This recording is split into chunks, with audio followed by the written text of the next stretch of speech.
तो हेलो दोस्तों, KGM training institute के चैनल पे आपका स्वागत है। तो जैसे कि आपको पता है कि अभी हम चार्जिंग की क्लासेस चला रहे हैं और चार्जिंग की क्लास का हमने क्लास 1 बनाया है। आज जो हमारा चलेगा, आज चलेगा चार्जिंग का क्लास 2, चार्जिंग क्लास 2। तो जैसे कि आपको पिछले वीडियो में मैंने आपको बताया था कि मोबाइल फ़ोन के जो USB और टाइप सी चार्जिंग के पोर्ट होते हैं, वो उसके जो पिन आउट होते हैं, उनकी सारी डिटेल्स मैंने आपको दी थी। तो आज मैं आपको थोड़ा उससे आगे बताने वाला हूं। तो पूरा वीडियो आपको देखना है और अगर वीडियो पसंद आए तो चैनल को सब्सक्राइब जरूर करना है। और हाँ, अगर आपको मोबाइल रिपेयरिंग का कोर्स करना है तो यहाँ पे इस वीडियो में अपना पूरा कॉन्टैक्ट डिटेल्स दूंगा, आप उस पर कॉल करना। हम आपको यहाँ पे पूरा एडवांस लेवल का मोबाइल फ़ोन रिपेयरिंग करना सिखाते हैं, ठीक है। और हमारा जो ट्रेनिंग इंस्टीट्यूट है बदरपुर में, दिल्ली में, तो एक बार आप आओ और डेमो क्लास करो, फिर आप एडमिशन लो। तो दोस्तों, जैसे कि मैंने आपको पहले बता दिया है कि अभी हम ऑनलाइन पूरा वीडियो चला रहे हैं, ऑनलाइन सारी क्लासेस चला रहे हैं और वो भी फ्री ऑफ कॉस्ट में। अभी हम जो चार्जिंग की क्लास 2 है, इसमें हम आपको बताने वाले हैं कि मोबाइल फ़ोन का जो चार्जिंग का सेक्शन है वो कैसे काम करता है, ठीक है। अगर चार्जिंग सेक्शन की अगर हम बात करें तो मोबाइल फ़ोन जो चार्ज होता है, जाहिर सी बात है वो चार्जिंग जैक से होता है।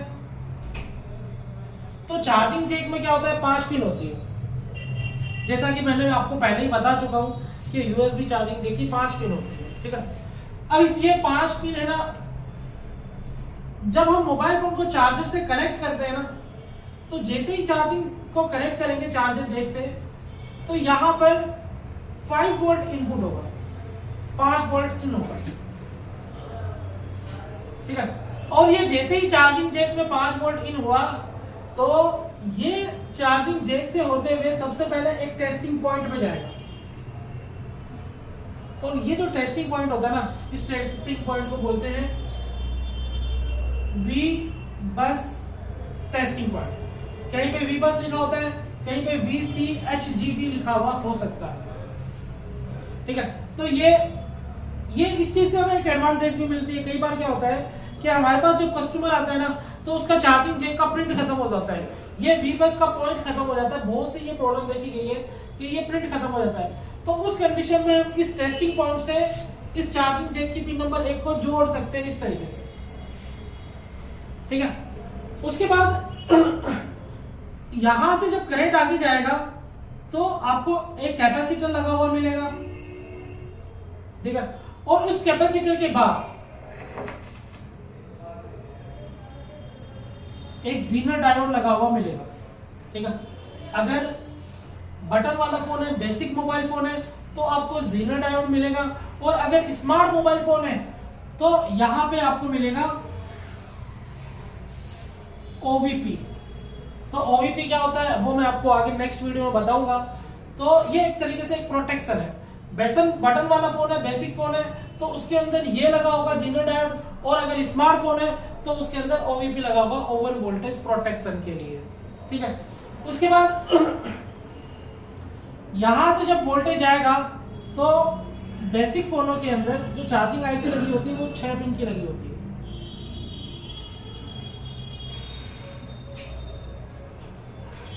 6 पिन लेट्स, 6 पिन की ये चार्जिंग IC लगी हुई होती है बटन वाले फोनों में, ठीक है। और इसमें से 2 पिन जो होती है आपस में इधर से जुड़ी हुई होती है और 2 पिन इधर से जुड़ी हुई होती है।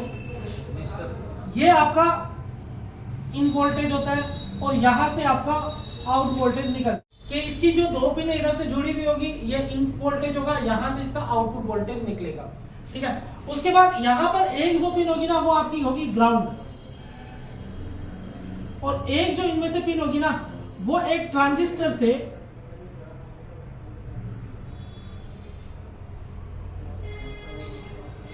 जुड़कर CPU से कनेक्ट होगी, मतलब एक इंफॉर्मेशन लाइन होगी इस तरीके से, ठीक है। और अगर यही मोबाइल फोन अगर स्मार्ट हुआ, एंड्रॉइड फोन हुआ, तो एंड्रॉइड फोन में ये चार्जिंग IC की जगह आपको मिलेगी 2 IC। एक IC मिलेगी आपको BQ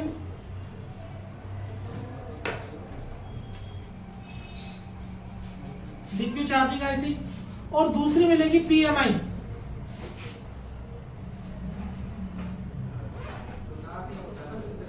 ये जो PMI चार्जिंग आईसी है, इसके अंदर क्या होता है ना, चार्जिंग सेक्शन मर्ज होता है। जब हम मोबाइल फोन को चार्ज लगा देंगे तो PMI आईसी के अंदर चार्जिंग सेक्शन मर्ज होता है। ये दोनों आईसी आपको मिलेगी स्मार्ट मोबाइल फोनों के अंदर या एंड्रॉइड मोबाइल फोन के अंदर, ठीक है।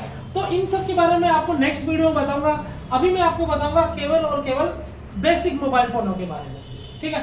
अब यहां से जो इसका आउटपुट वोल्टेज निकलेगा, ये आउटपुट वोल्टेज इसका जो होगा, इसको बोलते हैं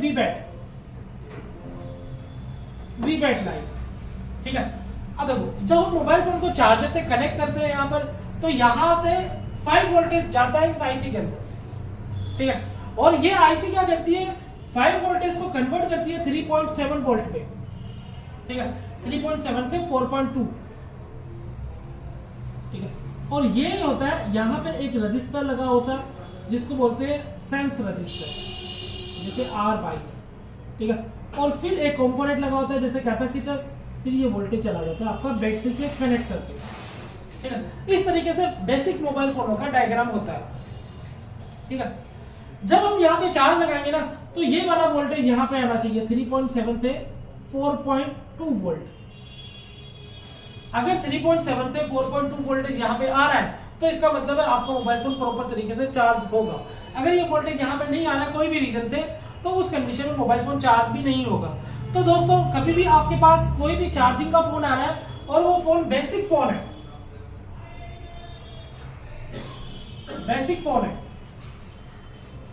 तो हम स्टेप बाय स्टेप चेक कैसे करेंगे, तो इस डायग्राम के थ्रू मैं आपको सारी चीजें समझाने वाला हूं, ठीक है।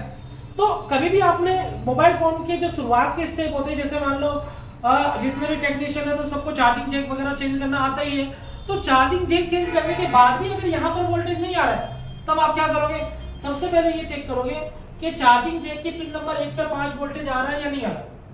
क्योंकि जब तक यहाँ पर 5 वोल्टेज नहीं आएगा ना, तो जाहिर सी बात है, यहाँ पे नहीं आएगा तो आगे कैसे चला जाएगा, आगे भी नहीं जा सकता, ठीक है।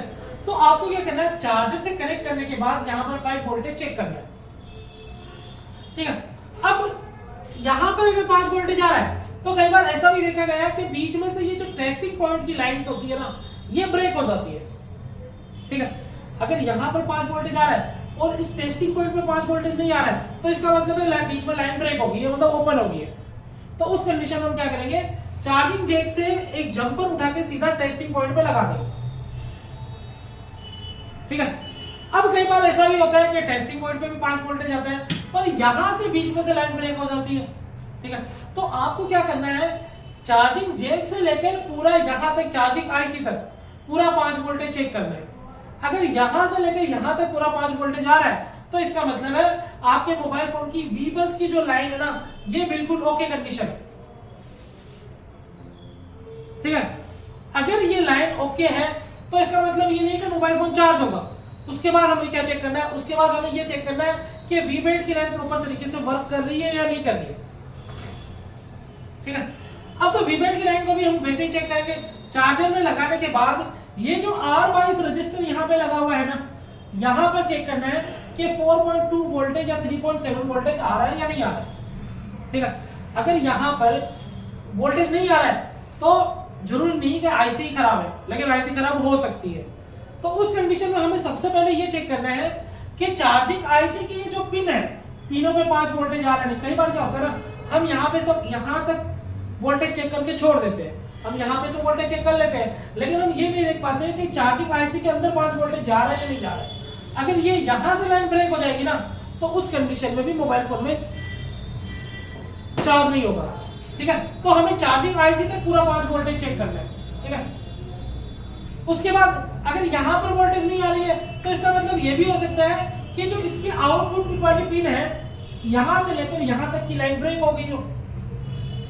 तो उस कंडीशन में आपको क्या चेक करना है, इन दोनों की कंडक्टिविटी रेंज पे बीप साउंड चेक कर लेना है, कनेक्टिविटी चेक कर लेना है कि ये इस वाले पिन से ये वाला पॉइंट जुड़ा है या नहीं जुड़ा है। अगर ये दोनों पे बीप आ गई, तो इसका मतलब ये जुड़ा हुआ है। और अगर ये जुड़ा हुआ है फिर भी 4.2 वोल्टेज नहीं आ रहा है, तो उस कंडीशन में ये चार्जिंग आईसी खराब हो जाती है।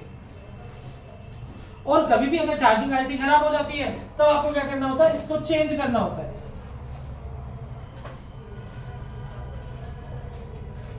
हम क्या करेंगे, इसको चेंज करेंगे। और जैसे ही हम इसको चेंज करेंगे ना तो आपको 100% मोबाइल फोन में चार्जिंग की प्रॉब्लम सॉल्यूशन हो जाएगी। ठीक है। अब कई बार ऐसा भी देखा गया है कि जैसे ही हम चार्जिंग जैक को चार्जर से कनेक्ट करते हैं तो यहाँ पर 5 वोल्टेज आता ही नहीं है।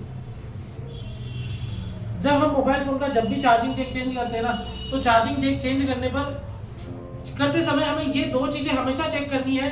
पहला चीज कि इसका प्लस कौन सा है, इसका माइनस कौन सा है, और दूसरा चीज चार्जिंग जैक में प्लस और माइनस कौन सा है। कई बार क्या होता है चार्जिंग जैक का प्लस माइनस अगर उल्टा आप लगा दोगे ना तब भी यहाँ पर 5 वोल्टेज इन नहीं होगा।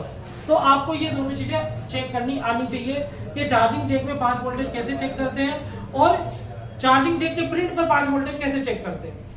ठीक है। अब ये दोनों मैंने चेक कर ली, ये ओके कंडीशन है।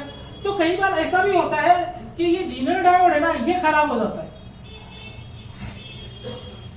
ठीक है।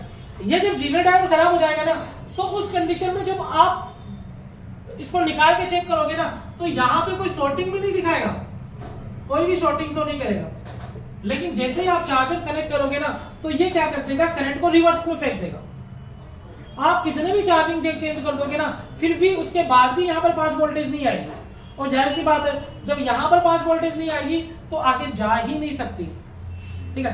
तो उस कंडीशन में हमें क्या करना है, सबसे पहले इस जीनर को जो बोर्ड में लगा हुआ है इसको निकालना है और इसे निकालने के बाद यहाँ पर चेक करना है कि फिर इसके बाद यहाँ पर 5 वोल्टेज आ रहा है या नहीं आ रहा है। और जीनर को निकालने के बाद यहाँ पर अगर 5 वोल्टेज आ गया तो उस कंडीशन में आप जीनर को बाईपास भी कर सकते हो और इसको चेंज करके भी देख सकते हो, उससे भी आपको 100% रिजल्ट मिलेगा। ठीक है। और कई बार क्या प्रॉब्लम आती है, कई बार प्रॉब्लम आती है फेक चार्जिंग की। तो उसके बारे में अगर आपको जानना है तो इस वीडियो को पूरा देखना।